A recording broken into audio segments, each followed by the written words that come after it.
మీ ration card లో KYC update అయ్యి ఉందా లేదా అన్నది చాలా ఈజీగా చెక్ చేసుకోవచ్చు. అది ఎలాగో చెప్తాను. అంతకంటే ముందు వీడియోనైతే సేవ్ చేసుకోండి. ఓకే, సో మనం వీడియోలోకి అయితే వెళ్ళిపోదాం.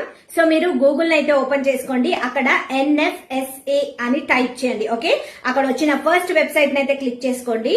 క్లిక్ చేస్తే మీకు ఇలాంటి ఇంటర్ఫేస్ అయితే ఓపెన్ అవుతుంది. ఓకే, ఓపెన్ అయిన తర్వాత ఇక్కడ మీకు 3 డాట్స్ కనిపిస్తాయి. ఓకే, ఆ 3 డాట్స్ పైన క్లిక్ చేయండి. మళ్ళా పైన 3 డాట్స్ అన్నది వస్తాయి అన్నమాట.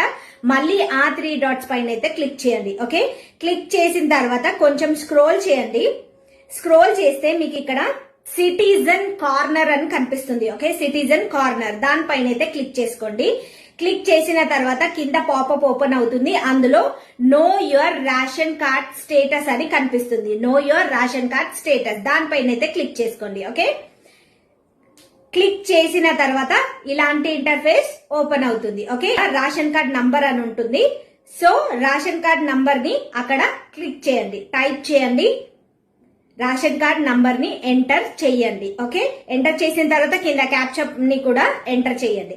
చేసిన తర్వాత కింద ఇక్కడ మీకు గెట్ ఆర్సీ డీటెయిల్స్ అని ఉంది కదా, దానిపైన క్లిక్ చేసుకోవాలి. ఓకే, క్లిక్ చేసి స్క్రోల్ చేస్తే మీకు ఇక్కడ మీ రేషన్ కార్డ్ లో ఉన్న డీటెయిల్స్ అన్ని కనిపిస్తాయి.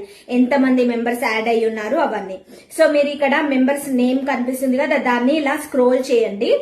స్క్రోల్ చేస్తే మీకు ఇక్కడ ఎస్ అని కనిపిస్తుంది చూడండి. యుఐడి స్టేటస్ దగ్గర ఎస్ అని కనిపిస్తుంది. అంటే మీ కేవైసీ అప్డేట్ అయ్యిందని అర్థం. ఓకే, అక్కడ నో గనక ఉంటే మీరు మీ రేషన్ షాప్ డీలర్ దగ్గరికి వెళ్లి కేవైసీ అన్నది అప్డేట్ చేసుకోవాల్సి ఉంటుంది. ఓకే, సో ఇలాగైతే మనం చాలా ఈజీగా తెలుసుకోవచ్చు మన రేషన్ కార్డ్ లో కేవైసీ అప్డేట్ అయ్యిందా లేదా అన్నది. Okay, thank you for watching this video. మరిన్ని వీడియోస్ తో మళ్ళీ కలుద్దాం. Thank you.